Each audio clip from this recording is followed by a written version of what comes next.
How's it going? I apologize for the delay.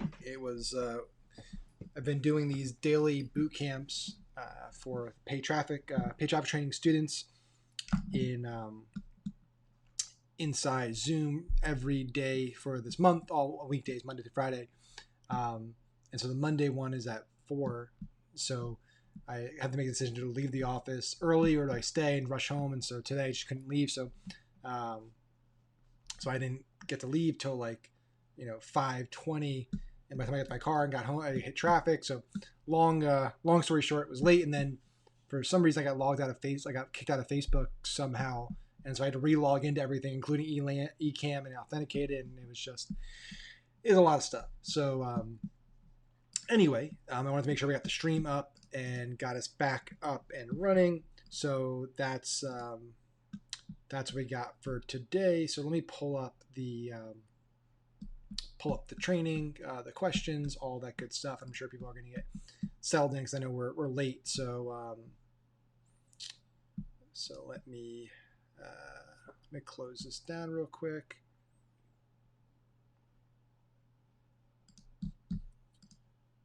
Okay. Let's find this training.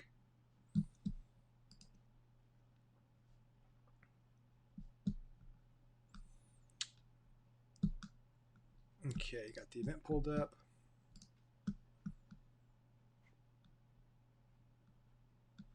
Okay, so it looks like we have two questions in for today, so we'll get started with those. So the first question is from Cody. So he said, so when I get retargeted by many companies, it seems to usually be 1 to 2 the same ads retargeted me for months. I wouldn't say my retargeting strategy is strong, so I'm testing lots and trying new things. I tend to put people in a bucket and create a journey that changes the ad every few days, but it hasn't been amazing. Makes me wonder if seeing the same ad 5 to 20 times over 30 days works better as people start getting curious as they notice the ad more since it's the same. Any thoughts or tests on this you have seen? No data here, just some thoughts.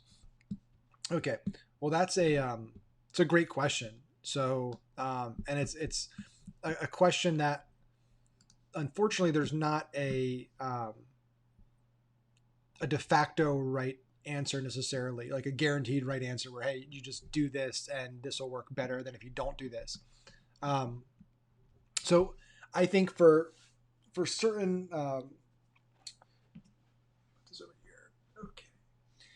for certain businesses and products and industries, I believe that you can get away with basically the same type of retargeting ad for a long period of time and see results from that. So, when we were doing our neck hammock offer and some Giddy Up products, like we would just run a CBO retargeting campaign where it was all the events were different ad sets and essentially all the same ads under them. They had like 5 or 6 different testimonial ads and they were the same. So whether you add to cart or 25% video view, didn't matter. You saw the same ads and it was for, 30 days for each of them, I believe was the audience. And those CBO campaigns actually did pretty well. And it was, I think part of it was we had the rules running. So basically the budget would start with add to carts and initiate checkouts, which were usually the most profitable, but wouldn't get most of the spend. Then the spend would start allocating to higher funnel events, and the CPA would balance out to something that's still profitable for us by the end of the day. So yeah, I think for $20 to $50 straight sale physical products that don't need a tremendous amount of selling, right? Like if I'm selling this little red block, right? Like there's only so much I can say about it to get you to buy it, right? It's either like I can hit on different angles. Hey, did you know the leading cause of death for males in America is heart attacks due to stress? That's a terrifying statistic. Well, guess what? You don't need fancy medication or surgery or anything. All you need is some stress relief, and that can be done for less than $15 without a red squishy ball, right? So like there's, again, that's a crazy example, but there's only so much you can say to sell a widget, right? To sell like a thing that doesn't really solve tremendous problems. It's not overly complex. This is just a squishy stress ball, right? You could squeeze it, and this isn't even really a stress ball, but pretend it was, right? And so, yeah, like for my retargeting, I don't have necessarily get too crazy or complex or have sequential video ad retargeting with, 7 different objection blocks, because I'm either going to buy it or I'm not going to buy it, right? I either like want it or I don't want it. A lot of it's impulsive for things like this. Now, if I'm selling a $2,000 info product or a $5,000 mastermind or a $300,000 house, like in those circumstances, I genuinely believe that full fleshed out sequential like video ads and journeys for retargeting is really important. Now, why do I think it's important there, and not so much with widgets like this? When you're dealing with higher ticket products, or you're dealing with products that have larger education gaps and larger sales cycles, there's inevitably more complexity in the buying decision. There's more thought that goes in the buying decision, which means that there's more questions that need to be answered for that person to feel confident to pull the trigger on making that buying decision. And so, as a marketer, in those scenarios, if you're simply just retargeting everyone that visited the product page and left, or became a lead and left, or whatever it might be, for 30 days with the same 1 or 2 ads, you might get results, right? I'm not saying you might not get results. What I'm saying is, in those circumstances, you're certainly leaving a lot more revenue and profit on the table by not having that story and that narrative, right? Because if I'm looking to invest in paid traffic training, right? So I'm looking to invest in my Facebook course, and I'm coming into, I go to the website, I check it out, I leave, right? There could be a dozen plus reasons why I left. And so, sure, I could just have one retargeting ad that's just Tim Bird saying Max is really smart at Facebook ads, you should buy a course from him. And yeah, that might get a handful of people to buy because they respect Tim Bird, they respect a testimonial, good there. But maybe I didn't buy because I'm wondering, hey, does Max, or does this guy, does he actually run ads, or is he just a guru teacher? That ad does not overcome that objection, and I'm going to lose that person.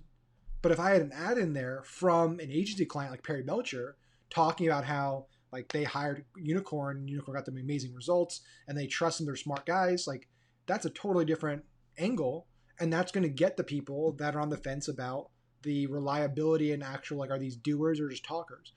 Then there's people that are worried, hey, is this for just advanced people or just beginners, or can I afford it? Right? There are so many questions that somebody might have for a $997 purchase, $2,000 purchase, $3,000 purchase, $10,000 purchase they don't have for this. So so typically, we A/B test them. That's usually the short answer is, and this is, I think, for everybody. It's so I think the writing on the wall for marketing training is becoming clear, right? So Billy Jean just came out with a new program. You guys probably all might have seen it, and it's like 250 people, and it's more of an interactive experience where his team works with you, they help you with your ads, all that stuff. And like with Unicorn Academy, we've been basically doing that for a year. I'm not saying that Billy took, I'm totally separate ideas. Like with Unicorn, we've been doing this for a year, where it's, hey, we have courses and content, but really the breakthroughs happen in these live interactive sessions where we work through problems, we work through your ads, we work through your landing pages, and it's personalized, it's direct feedback, because the reality is that everybody's business is different. Everybody has a different demographic, a different product, different price point, different education gap. They have different objections from customers. They have different needs. They need to be on different platforms. There's so many variables that there's nobody out there that can put together a solution and say, hey, if you do X, you will get results, irregardless of what you're selling, who you're selling it to, where you're selling it. That's just not real, right? And so I think you're seeing now that like people like Billy, and you're seeing more and more like legit people who do really well in this space transitioning away from a just here's content, here's strategies, to a interactive platform, right? And so that gets to the point of Cody basically saying, like, I think somebody could say, hey, you should do sequential video retargeting with customer journeys, and that may work for a lot of people, but it also may not work best for other people, right? So I do think it's circumstantial. It depends on, or it's contextual. It depends on what you're selling and who you're selling it to. Like I said though in the beginning, I do believe that the lower the ticket price is, the more just kind of impulse buy the product is, the less you need to have a detailed and elaborate journey. But on the flip side, I think the longer the sales cycle, the higher the ticket price, the more having a well-defined journey um, can be effective for you, right? Um, Now, the third point to that, which is not really directly asking that question, but I believe it's kind of insinuated, and it's a good point, is the statement about wondering if seeing an ad 50 to 20 times over 30 days works better. Now, I think that is something that's really interesting. I think that is one of the areas, um, one of the topics regarding ad frequency that has really, I believe, done a disservice to a lot of new marketers. Right? There's this common, just like pixel seasoning. There's these kind of common blanket statements that people make, like frequency of 4 or 5 is bad. Right? This just direct correlation between, hey, if your frequency is high, your ad's going to suck. Stop it. Without looking at other variables. Right? Frequency is one metric, right? And so if you just look at that metric, but you don't look at the trends and trajectory of your other core metrics, it's pointless, right? What you need to understand is, hey, if my frequency is 5 or 6, but my CPA keeps going down and my ROAS keeps going up, my profits keep going up, why would I stop that ad? Conversely, if my frequency is only 2 or 3, but I see my ads plummeting, I might need to take a look at those things and see if there's a direct correlation. Like, I think there's this need, I feel, in our industry to have everything be correlated, right?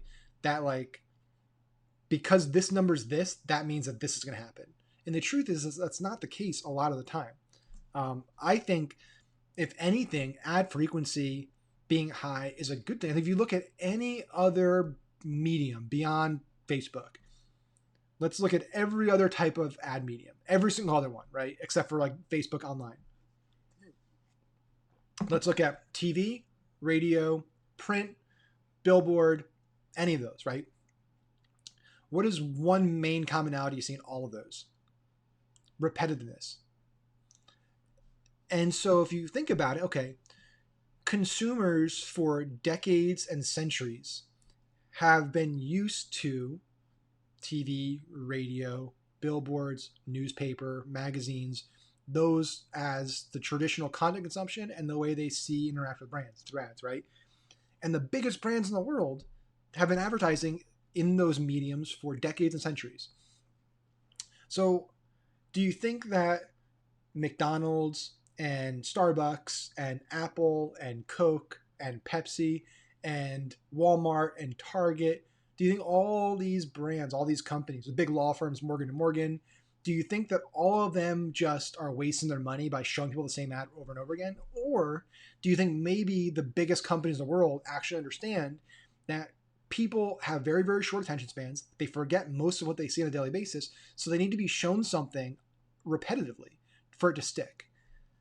And that's a question people have asked themselves. Now, I think there's this like somewhat arrogant ignorance of young digital marketers who think that, like, well, this is Facebook, this is digital. We're not, we're not dinosaurs. We don't do things on TV or these mediums anymore like the old dinosaurs. And that somehow consumers have changed dramatically because it's a new medium. But the truth is that, like, we're not even like 2 decades into the internet, really. Think about, like, just in the time span of our lives, right? I'm going to be 30 years old in August. Like, just in my life, I remember a time where I didn't use a computer. Like, I remember a time where there was no cell phones, where I didn't have a computer, where we had kind of one TV in the house, where we still listened to radio for a lot of things. Like, we're not talking decades or centuries ago. We're talking in my lifetime, in a millennial's lifetime. It wasn't until I got into high school that I even got a computer, and it wasn't until college that I got a phone, right? So a vast majority of your customers spent most of their life, or a big part of their life, in a world consuming content in traditional formats. And they still consume a lot of content on TV, in paper. Like, it's not dead, right? Radio and TV are not dead mediums. We're dinosaurs, right? And so if those are still mainstream, like, it takes a long, long time for consumer behavior to change, right? So we're not even close to an inflection point of consumer behavior changing in terms of, like, how we respond to ads and content. If anything, we require more redundancy than ever now because we're being inundated with content every minute of every day. You're not, what's crazy thing is you're not even aware of how many ads you see on a daily basis. We've become so blind to it that you are probably cognizant of, I would say, 1/5 to 1/6 of the amount of ads you actually see, hear, or exposed to on a daily basis, if that, right? So think about the other side. As a consumer, think about it as the marketer. Think about being the marketer that was delivering one of the 5, 6 of the ads you saw that day that you're not even aware you saw. Should they just stop running the ads because Facebook tells them that you saw it once or twice? No, they shouldn't. And so just to get back to the point, like, frequency is not a dirty number, right? High frequency is not a bad thing. That's why Facebook has things called quality rankings now, where relevance, like the relevance score update. Facebook has rankings. They're going to tell you if your ad compared to other ads is quality, if it's engaging, if it's converting. Those are metrics you look at. You're going to see, hey, is my ad going the right way or the wrong way? My audience going the right way or the wrong way? Those are the metrics to focus on. But I do believe that the exposure effect is a real thing. And anything like Cody said, when you see ads, like think about any major brand that you interact with or own, right?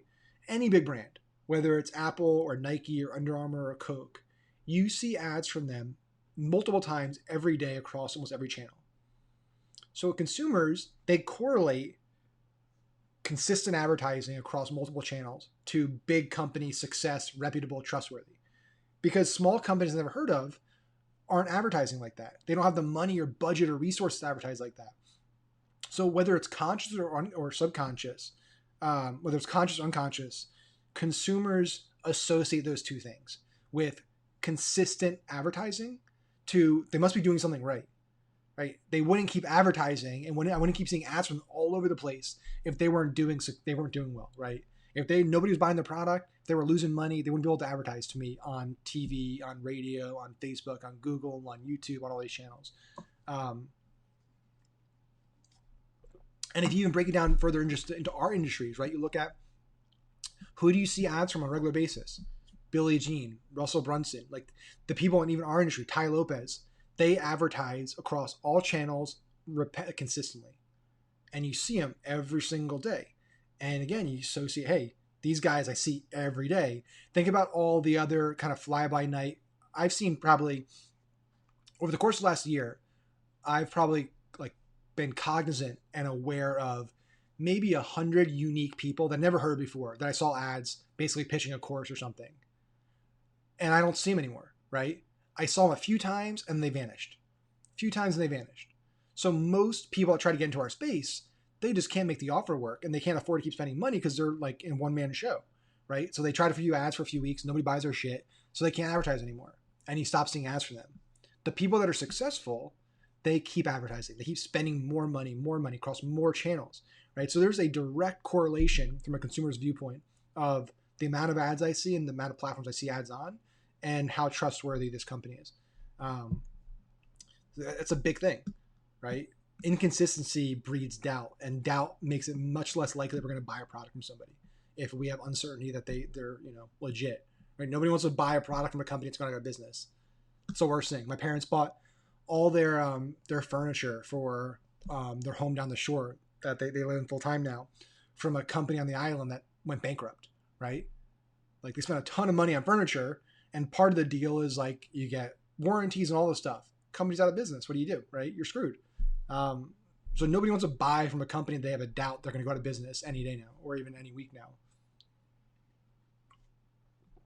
So, said, yeah, I notice ads. I have a huge frequency in my feed. I warm up to them for sure and learn their brand. Seems to work on me with seeing the same ad a ton. Yeah, I mean, it's the truth, right? And sure, there will always be a percentage of people that get annoyed, right? Like, I'm tired of seeing this ad. And they might, maybe they click stop seeing this ad. But that person's not the right customer for you anyway, so who cares? Right? If they're going to be that much of an ass about like seeing an ad in their feed that we're basically subsidizing their use of Facebook for, screw them. Who cares? I don't care that, a handful of people get annoyed that we're in their feed. It's such a small percent of people. And it gets people talking. Frankly, like there are brands and products. I remember like Larissa and I have talked about where like we've seen it's noticeably worse on like Hulu. So a lot of like the streaming platforms like Hulu, they have I don't know what it is necessarily. I don't know if it's that they have less ad inventory or less advertiser demand. Um, but I tend to see a lot more repetitive commercials on Hulu than I do on like regular TV. I don't really watch regular TV anymore. When I watch regular TV, um, and so like we'll binge watch a show on Hulu, and we'll see the same commercial 20 times in a day, like 20 identical, the same commercial. And yeah, you might get annoyed with it. And we joke about it, like, oh, it's so stupid, it's so bad. But we're talking about it. We're having a conversation about it. Um, and it's on our mind, right? Next time you go to the grocery store, go to Target, right? That's the brand you were talking about while you're watching, like you were associating it with a positive experience, right? You're watching your favorite show, you're having a bed day, you're hanging out in bed being lazy, and you're talking about this brand. It's creating positive associations, even if at the time it might have been because you were joking about it, ragging on it, right?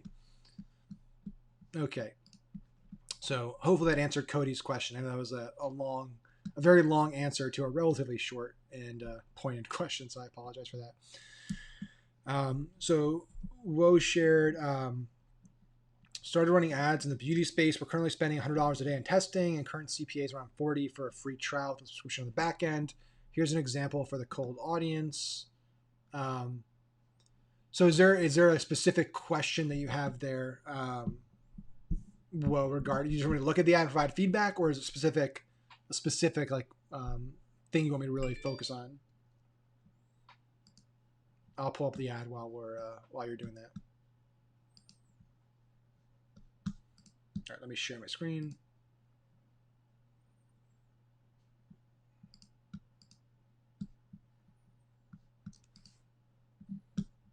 Okay. So here's the ad. Let me just play it real quick.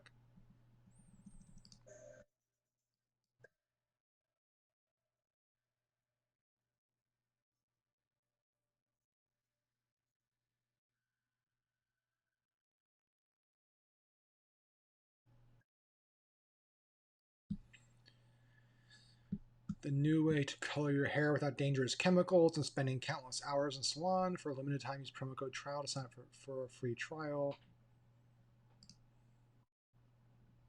Okay, just feedback in general.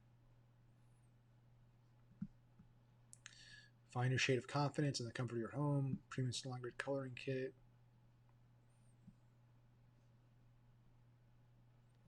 Tried and tested.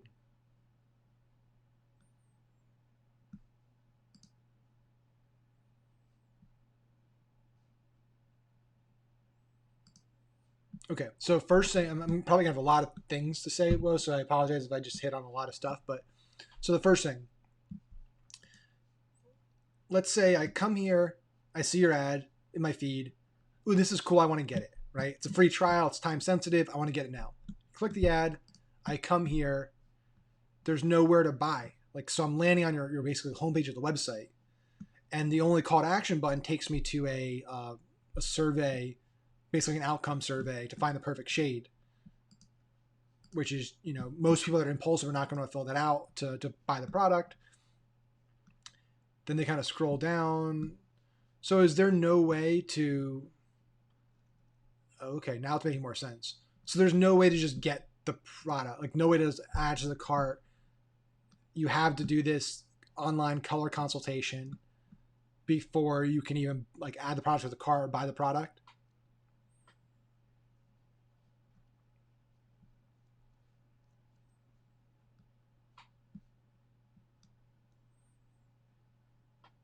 So let me ask, so how many color options are there?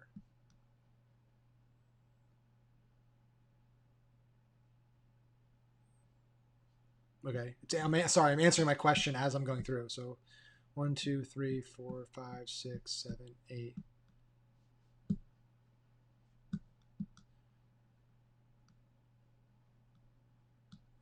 So why not just give people the option? Because I'd imagine, and again, this is making an assumption. I'm not a girl. I'm not your customer. I'd imagine your target demo, most people have probably tried some type of hair coloring solution in the past. And I find that like almost all of them, like Larissa's brought home some before, have the same color options. Like I've seen this type of like icons on like packages before. So why not just give them the option to pick their color and get it delivered, and they can try it, like you're saying, try your color to make sure it works. Um, and then if they need a different color, they can just buy that for their permanent subscription. Like I don't understand how, like, other than showing them the picture of like the hair color and them looking at my hair color, like what you could ask that person that would help them find their color more effectively, I guess. Because I feel like the current process, it's gonna be a very hard time to convert people, um, like with on a trial. If it's costing $40 to get a free trial, essentially, I don't know what the back end numbers look like and stuff, but I'd imagine it's very high because of the kind of confusion around buying. Because me just coming here expecting to buy, it was very confusing. That like, so even this, like, if this is what you're telling people they have to do, it should say like start here to, or start your trial purchase, or something that's very very clear that when I land on this page, if I want to buy it now, this is the button I click, because this wasn't super clear to me that like that's where I click to get the trial, to get the deal. So like down here it says get your free trial. Like that's much more descript.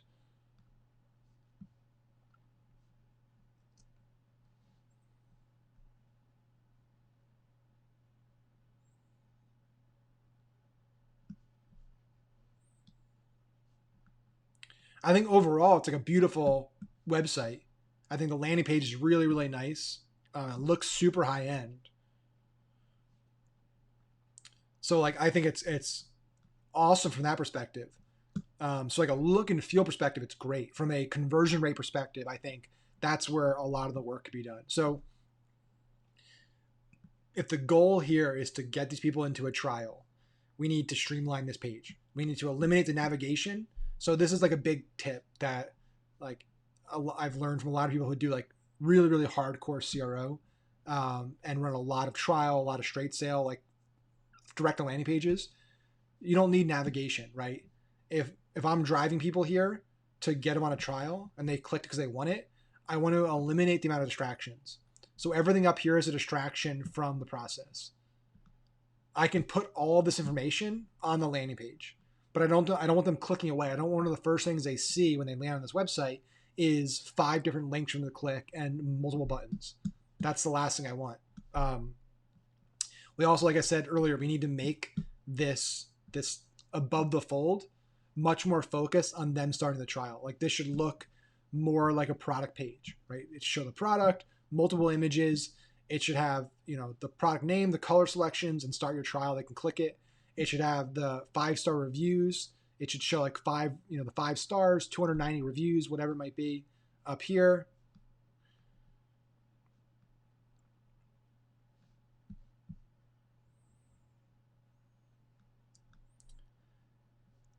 And if you do want to keep this like color consultation, I would put it either like right before they check out. Like I would make them like finish the checkout process and then get it, or I would like email it, like follow up after they purchase, right?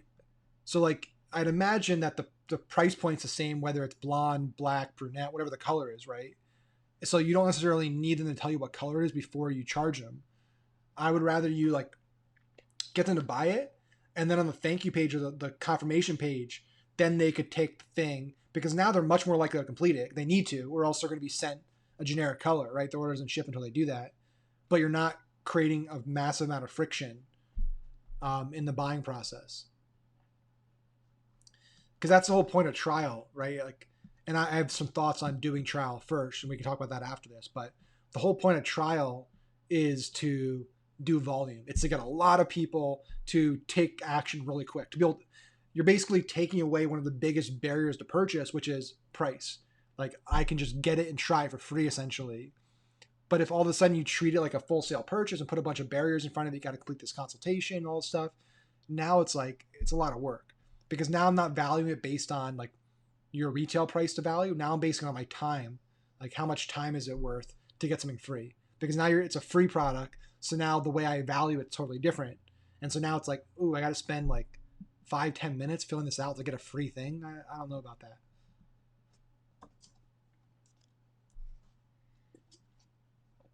Um, and I have no idea if anything I'm saying, everything I could be saying could be you could totally disagree with. So, any thoughts there? I'm open to having a discussion about that. I think also like this top navigation that stays fixed. Get rid of these links and make this just a claim my free trial button, so they can basically check out whenever they want.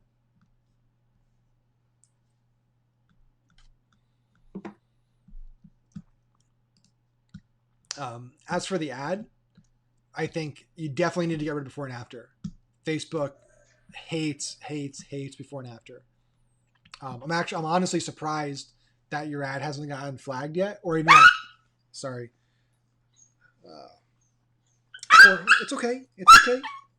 It's okay. Sorry guys. She had an accident the other day, so she wakes up and she freaks out. Hey, it's okay. Hey, it's okay. It's okay. It's okay. I know. Sorry about that. You just gotta give me a minute. It's okay.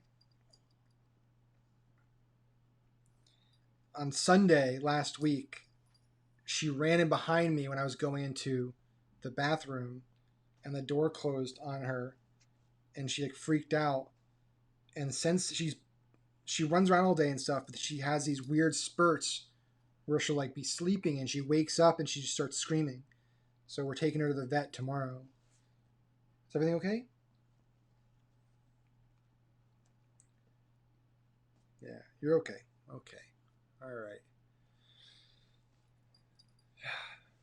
Yeah, it's like a terrifying scream that she has. Yeah, just lay down. You're okay. All right. So back to the ad. I think we need to get rid of the before and after, because again, that's just like a surefire way to get your ad account, to at least get your ads rejected, but also risk getting your ad account flagged. Um, so I think a fun angle could be like running something. What was it? Facebook seems to be fine with those before and after. Clients ran some last 4 years. They're not. I can tell you for a fact they're not fine.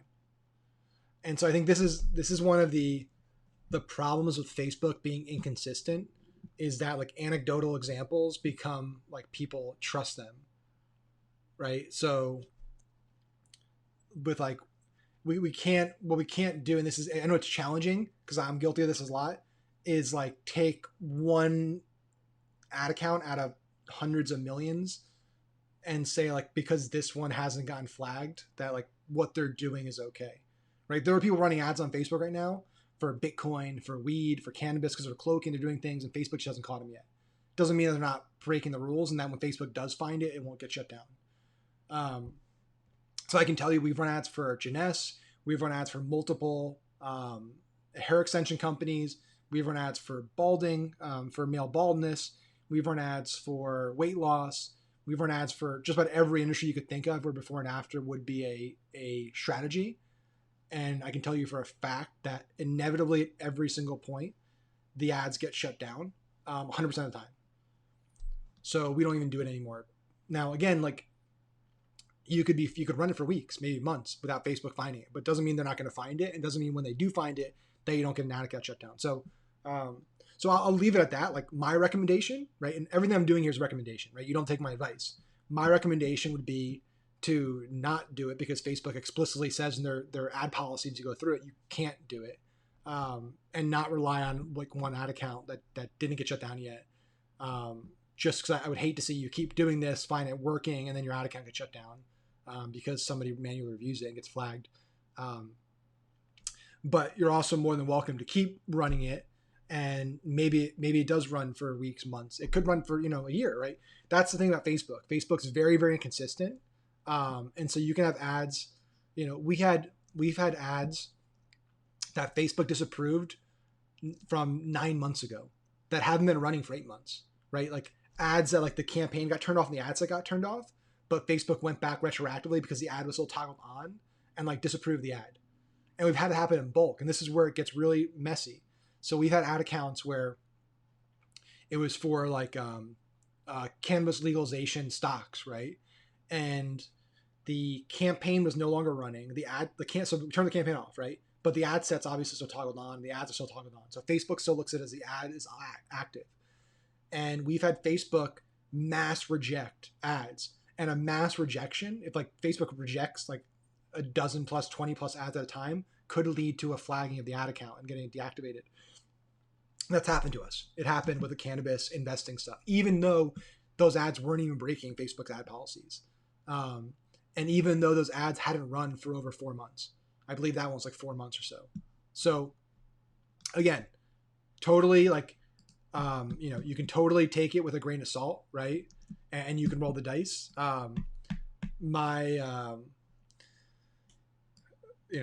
Just friendly advice from a guy who knows a little bit about Facebook's ad policies. That, and again, like I said, it's frustrating because, like, I'm sure I'm guaranteed there are thousands of ad accounts right now running before and after, guaranteed, and I guarantee most of them might run their ads for weeks, months, maybe even years for now, and it's a crapshoot because Facebook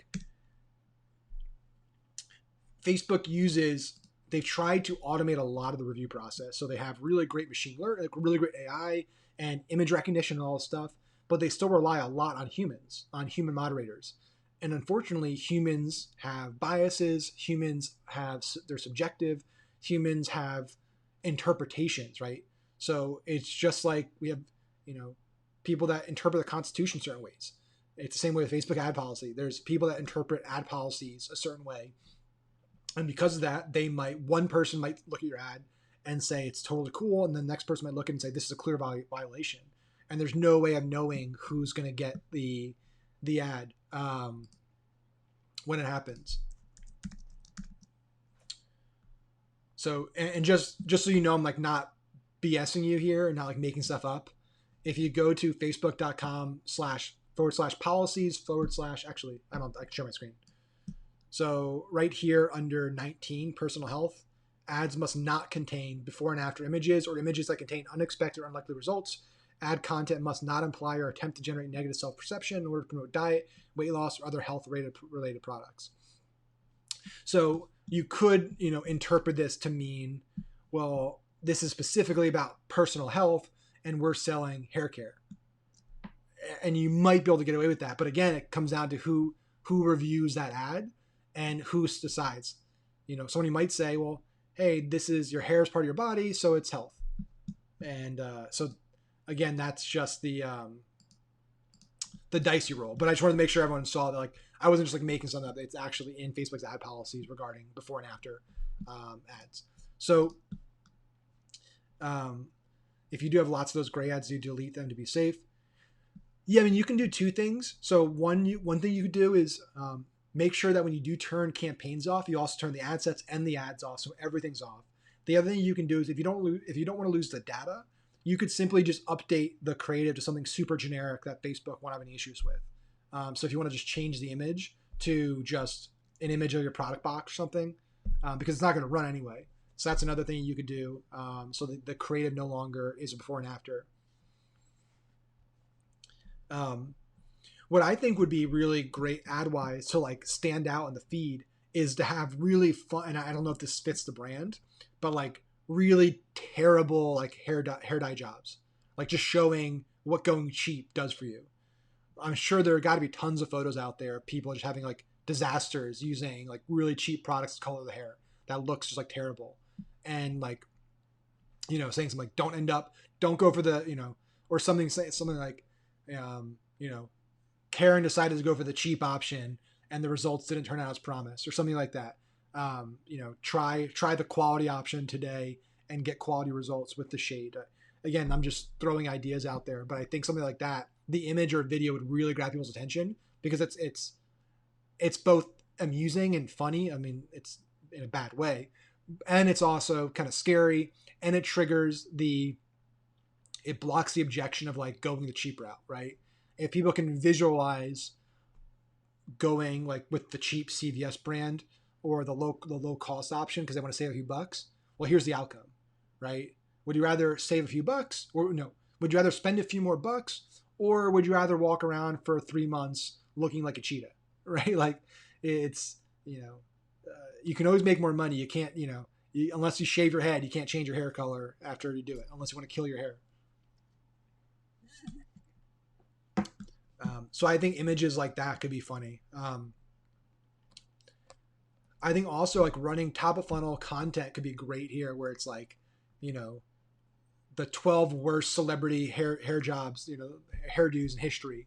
I think like articles and content like that would get massive click through rates and engagement, and then you could retarget to your product. You also at the bottom have like an offer for the free trial with like a great kind of segue from that listicle to like, don't end up like these celebrities. Don't end up like Britney Spears when she was 18 and went crazy. Get your free trial of Shade today.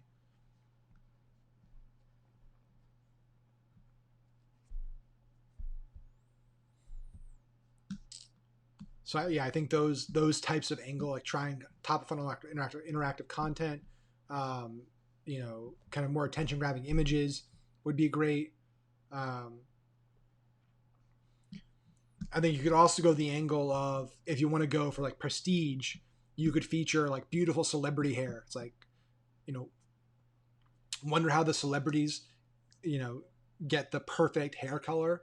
Well, this person just spilled the secret or something like that type of angle.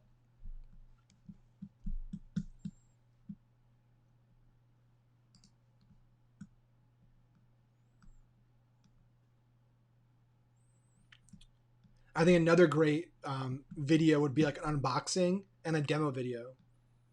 So like clear before and after, it's a no go. Where because you're putting like literally on the copy, you're putting before and after on the video. I think another option could be a demo video, which kind of skirts the rule. If you show somebody actually using the product in like 2x, 3x speed, and then showing the results. So like literally, if you're just showing them using the product, right, it's less before and after because it's literally just showing the whole like me using the product. This is my product. This is how people use it. I think those videos could do really well, like very fast, like unboxing it, showing them preparing their hair, putting it in, and then like showing the color after. Those videos, like those ads, always performed really, really well for brands like Jeunesse and other kind of women's beauty healthcare products that did have a type of before and after component. Whenever we did unboxing or like demo videos, they crushed.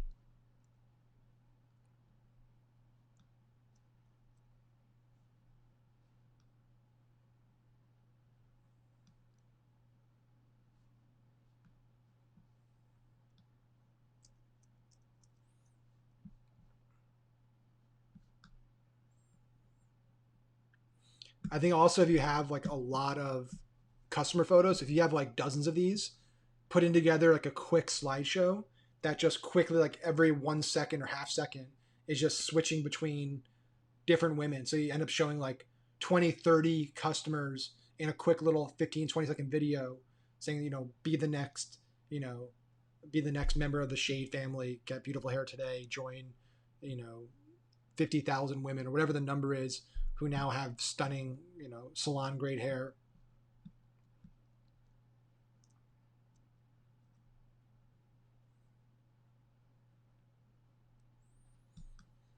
I think also if you think like another angle could be like showing different options, right? So you could show like a split screen of like three options, option A, B, C. Option A shows like somebody going to the salon and dropping a ton of money, right? Maybe so like the receipt says like $200, $300. Then option B shows somebody in CVS or Walgreens like buying this like shitty little hair coloring kit for like $10. And then option C shows the Shade. It shows somebody unboxing this beautiful kit for $49.99.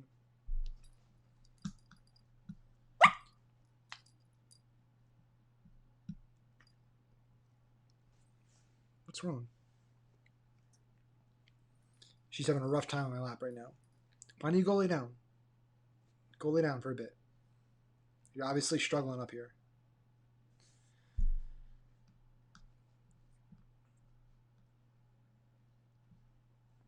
but yeah, I think um, all those things will help. I don't know what your thoughts were on the and say anything on the landing page when I was going through all this stuff. But again, I think making the action much more clear, putting the color picking at the end after purchase, all of that will without a doubt increase the conversion rate. I also think something to think about, right? Because I'm not a big proponent of. I think trial is just such a dicey market right now. Merchant processors don't like it. The platforms don't like it. It's gotten such a bad reputation. It looks like that brand clearly is different, right? But unfortunately, trial is dominated by Black Hat, low quality products. So something to think about is trying to make this work on straight sale and retargeting with the trial. So if they don't take it on the first go around, because you might get people that just buy it full price. If they don't, then you say, hey, listen, you're a tough sell. We get it. You're the type of person that wants to actually experience the product. And because we believe so much in our product, because we know you'll absolutely love it, we're willing to actually send you a 1 month supply for free today. All you got to do is click here, pay for shipping, and it's yours. And then we'll see you as a full-time customer. Something like that where it gives you a downsell essentially. Because you start high and then you go low. It's very hard to go the other way around, where you go for trial and then try to sell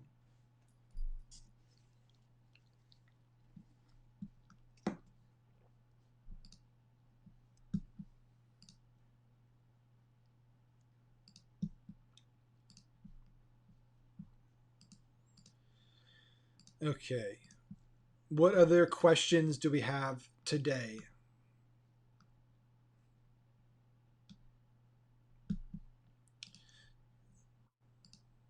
So we have some people like post on the comments. So just going forward, guys, just to keep everything organized, um, we post these events. Our team posts them. So Brian posts the event, for the week. So you can go into that event. So you click into it and post your question there inside the event. That way I can easily organize everything and go through it. Because I see a few people commented on the event with their questions. Totally fine. But just going forward to be easiest, so everyone can just put them inside the event. That way it's very easy to track. Nothing gets lost. But yeah, so Min has a question on the post. So the first one is, will the auction overlap be more likely to happen when we duplicate many 5 to 10 times same CBO campaign, same audience, same amount of ad sets, only different budgets? So I'm wondering, I wouldn't advise to do that. Just in regards to the strategy, it seems like what you're asking is, or the strategy you're trying to talk about is duplicating CBO campaigns multiple times, and each CBO campaign have the exact same ad sets and ads under it. Okay, you got to get down. You're hurting I don't know what you're doing. I'm going to put you down, okay? Okay. You got to go lay down. This is not good. So I wouldn't advise doing that, right? I think that's not a good idea. I think if you're going to duplicate something, it would be at most the ad sets inside a CBO campaign. So if you have a really great audience, I've seen, we've tested this and it's worked, and I know a lot of big people that do the same thing, where let's say you have a 5% buyer lookalike that's doing really well, you create a new CBO campaign and you create 4 to 6 variations of that 5% buyer lookalike, and then you run that CBO campaign at a higher budget. That you're still going to deal with some overlap, but that's less extreme. If you then took that campaign and duplicated it 5 to 10 times, you would have a lot of issues. So I wouldn't advise to do that at all, because you will deal with auction overlap, definitely. And the cool thing, Facebook now has made it really easy to track audience overlap. So every ad set now has an inspector that you can go and look at the inspection and actually see the audience overlap. You can see all the stats for that audience. You can see when the impact on the auction, saturation, all those things. And then the second question was, how should I test lookalikes with CBO campaigns? Should I create 1%, 2%, up to 10%, include all in one campaign at a $200 or $500 budget? Or should I split lookalikes like 0 to 2%, 2 to 4%? I posted 2 questions I asked during the week again here. Okay. So as for the second question, No, you can't jump up here. You got to go lay down. Go lay down, please. So typically, and this is the way I've always done it, is I just run 0 to 1%, 0 to 2%, 0 to 3%, 0 to 5, 0 to 10, and those are all unique ad sets. I don't do each segment individually. Now, the reason I don't is because I genuinely believe, and the data supports this, that like Facebook wants larger audiences. As long as you're delivering enough data to the ad set level and your account has enough data, like Facebook gets pretty good at finding the right person. So if you give Facebook more people to look at, you're going to lower CPMs and you can actually get better results that way. So if you do it by segment, each audience is technically the same size. So 0 to 1%, 1 to 2%, 2 to 3%, they're all going to be, 2.1 million people, whatever it is. Whereas if you do 10% from 0 to 10%, that's a pretty big audience. And so that's why on a lot of occasions we've actually seen our higher or bigger audiences like 6%, 8%, 10% outperform 1%, especially at scale. So that would be my suggestion. That's what we do. And I also know that like my buddy Tim Bird, a lot of the people, that's the way they do it too. However, I do know people that split it. But again, that's just what I do and the reasoning behind it. And then Min asked, do you see inconsistent results from Facebook during last week till now? My CBO campaign one day ROAS is 3x. The next day is below 2x. Very inconsistent. CPM and CPC is also 3 times average cost, like $50 CPM and $3 CPCs. So this is why I'm focusing a lot on talking about other traffic channels and marketing at a bigger – marketing's more than Facebook. And so I like spending a lot more time lately, especially, talking about marketing concept, marketing principles, marketing strategies, using other channels, diversifying your lead generation and using Messenger and email and organic and native and YouTube and all these channels, because Facebook's always been an inconsistent platform, right? This is nothing. What we're experiencing now is not new. Like it wasn't like Facebook used to be like AdWords and search, and now is like it is now, right? Facebook from day one has been inconsistent and volatile. It's gotten progressively more volatile, but it's always been a volatile platform, right? And that's inherent with intent-based platforms. Search, like, it's very stable because, people that are searching for something are much, much more likely to take action. So whatever you pay per click on search, like the percentage of people that actually take action is usually consistent. With a passive ad platform like Facebook, where people aren't on there to buy our crap, the conversion rates can vary dramatically, especially if Facebook serves to one segment versus the other segment. So I haven't seen dramatic increases in the last week, performance-wise. I definitely today in the last few days have noticed, slightly higher CPMs and CPCs than maybe the last week, the week before. But it's hard to like specifically say that it's because of X or because of Y, or that it's consistent across all platforms. I think it's just one more reason why we need to start diversifying, right? It's relying on Facebook for all of your traffic or majority of your sales is very hokey. Come on. You can't jump up here. You're going to scream. No. Sorry, it's a tough challenge because I have the dog that's got PTSD now, but she wants to be on my lap, but she gets on my lap and she cries. Okay. Come on. You're going to cry. And then I'm going to put you down. Okay. So yeah, the short answer is maybe I've seen a little bit of volatility, but honestly, it's not that much more than usual, at least in the ad channels that we're running. I think, so this is me, again, just opinions, right? I think this is why it's more important than ever to leverage platforms like Facebook to build audiences, right? To build your messenger list, your email list, to build actually audiences that you own, that you control, that you can be nurturing and engaging with off of Facebook. So you're less dependent on Facebook for all of your sales, all of your traffic, all of your business essentially. So a lot of our focus now is driving people cold to quizzes, polls, to chatbots, and then on those platforms, we're nurturing them, engaging them. Then we're sending offers, we're converting them there. So we have less reliance day to day on Facebook for direct sales. Now, it doesn't mean we're not doing Facebook for direct sales. We still are for a lot of stuff. But I'm seeing the shift to a lot of the big spenders on Facebook are moving towards that model where they're getting as many people in their ecosystem off of Facebook onto their ecosystem, and then using those channels for retargeting and other uses, nurturing, but less on direct selling.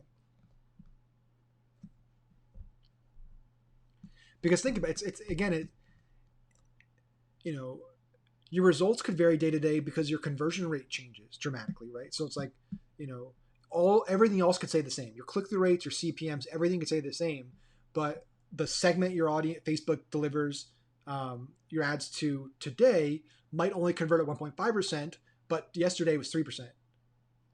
That doubles your costs, right? Without having anything to do with anything else. It's just the fact that that segment of that audience wasn't in the mood for buying today, or was less likely to be a buyer, right?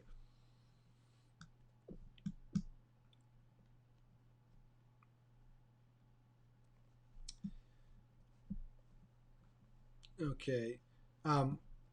Also, the last thing I'll say on the CBO side of it is Facebook has come out and said now, which is just, it seems like Facebook's goal is to just make it as painful as possible for. I don't understand. I mean, honestly, I know I'm the Facebook ad guy and I have Facebook ad course and stuff, but honestly, like, I'm so sick of Facebook as a business owner.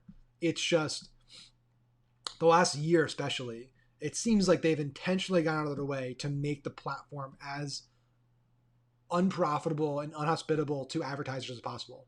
Like, to me at least, it seems like every decision they've made for the most part has negatively impacted advertisers, and and a lot of it's been done to please users, which is total BS. Because who cares what the users think if the users don't pay for Facebook, and they're not going to leave. People threaten to leave Facebook all the time; they never leave. They leave to Instagram, and Instagram's owned by Facebook, so it's irrelevant. But Facebook did make a change to CBO where now increasing, like, basically CBO now, if you make big change at the campaign level, it will reset the learning phase on the ad sets, which, when we first started CBO, that wasn't the case, which is one of the big benefits of CBO. But now Facebook's saying that, hey, if you double the budget on a CBO campaign, you are going to reset the learning phase. And that could be one of the reasons. Maybe you were making, I don't know, you're making big changes to CBO or something like that, and Facebook kind of turned this on, and so now it's resetting the learning phase without you knowing, and it's causing your results to plummet. That's just a guess of what could be happening. Okay, let's see. John said for custom audience leads or conversions, should these audiences be introduced only during the middle of the campaign, or can or should I introduce in the top of funnel? When it's introduced, what should the weekly budget be? I'm running a $3,000 per month Facebook campaign to capture gym owners. My net profit per owner is $1,500 for the first sign-up program, 3 months. I'm spending additional money on Google YouTube campaigns. Okay. So let me just recap. For custom audience leads or conversions, should these audiences be introduced only during the middle of a campaign, or can or should it be introduced top of funnel? So I'm just trying to or John, are you asking for like the objective, using that as an objective, or the actual audience, like leads? So are you asking if hey, should I put leads in my top of funnel so they should get top of funnel ads, or are you saying should I use a lead objective for top of funnel? Just wanted to clarify there.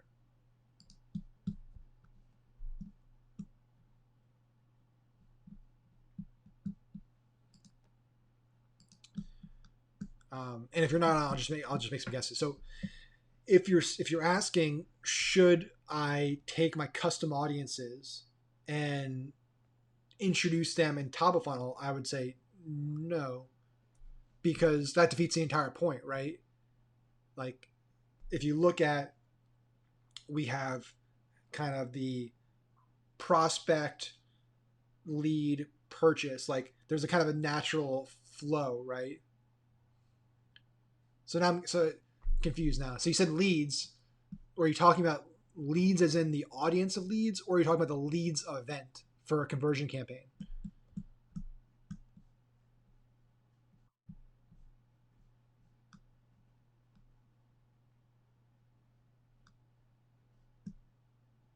So just to clarify, John, like, are you? John has this unique skill. I love it because he's in my toes of like saying one thing and then I'm like, I think I got him, and then he says a message and I'm like, nope, I'm on the totally wrong page.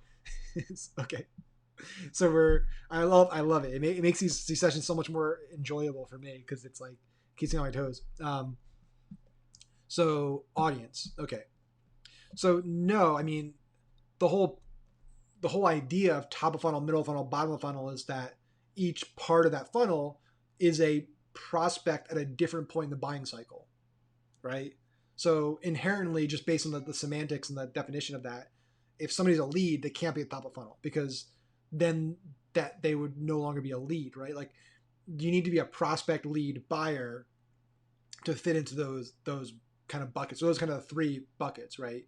Um, it's kind of cold awareness, intent, action. Like they're these kind of fixed buckets that people flow through.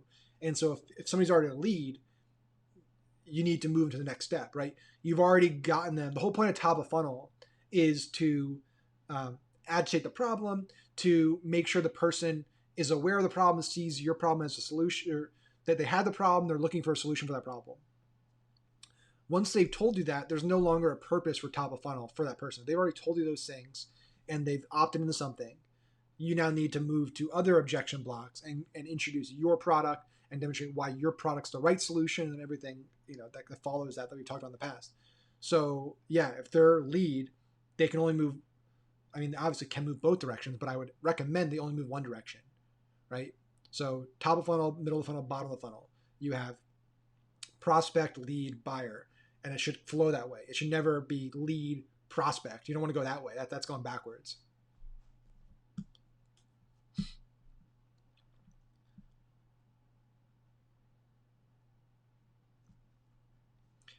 And then in regards to budgets, I mean, this is dependent on your CPMS and size of audience, right? So if you know if you have a $10 CPM and 1,000 people in your audience, and you want to reach all of them every day, you spend $10 a day. You budget $10 a day, right? Because $10 reaches 1,000 people. Your audience size is 1,000, so you need to spend $10 to reach them. Um, if it's 10,000 people or 7,000 people and you reach all those people over the week, you could still say $10 a day, and over the week you should reach the entire group of people, the entire 7,000 people. Now, obviously, you need to do some assumptions there and some. You need to. I'm drawing a blank for the word predictions essentially. So you need to kind of predict where in an educated fashion what an average CPM would be and what the based on how much you're spending, how big that audience is going to be day after day, week after week.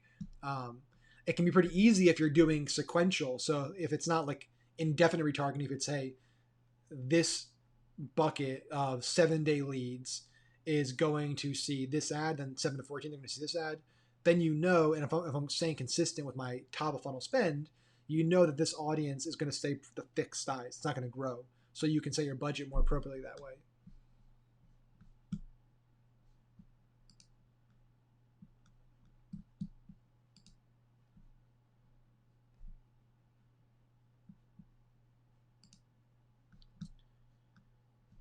All right. Do you have any other questions for tonight?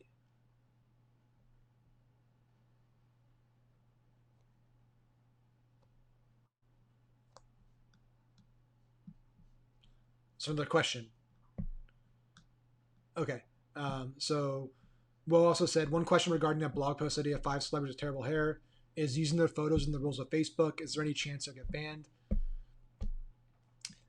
That's a very good question. So I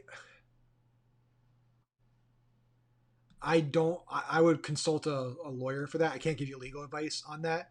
I think it's totally fair game on the blog, right? Because you look at TNZ, all these big websites, 17, like they all write about BuzzFeed celebrities all the time on their articles, right? And organically, they post about it all the time on Facebook. In regards to using them in an ad, that's a different question. I don't have an answer for that. If they need to be compensated because you're using for monetary gain in some fashion.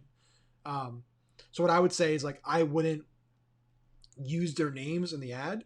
I would just have the article with their names, and I would use like a kind of blacked out woman with a question mark, like blur the face out or something, or show like a Hollywood star or something like that on the actual ad creative side of things. But on the actual article on the blog, it's totally fair game.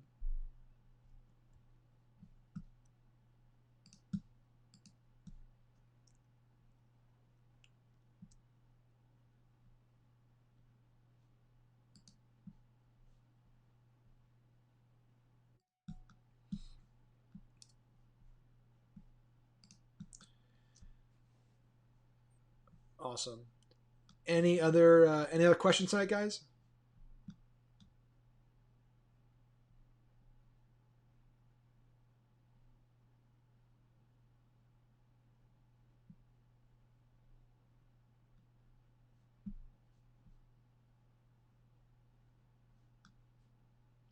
All right. Well, like I say, every week, if there's anything you're watching the replay and you have a question, feel free to tag me in the comments, let me know, and we will get back to you. If not, I will see everybody same time, same place next next Monday at 6. And so will Hokie, and hopefully she'll feel better then, right, Hokie? Yeah. All right. Thanks, guys.